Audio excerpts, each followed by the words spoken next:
বলছেন আসসালামু আলাইকুম শেখ ওয়ালিদ সাহেবুল্লাহ, আমার ব্যবসায়ী সামগ্রীর বিক্রি মূল্যের না কিনে এনে রেখেছি যেই দামে সেই দামে হিসাব করে জাকাত দেব। আজকে জাকাতেরই বেশি প্রশ্ন রয়েছে।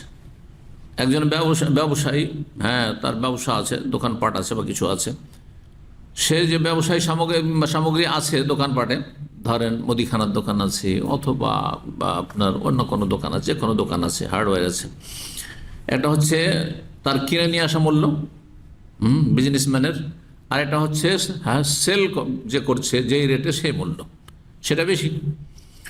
তো কোন মূল্য হিসাবে আমি জাকাত দেব?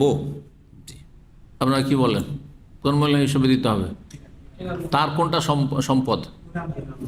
যেই দামে কিনেছে সেটা তার সম্পদ, আর কতটা লাভ হবে না হবে তো কম বেশি হইতে পারে।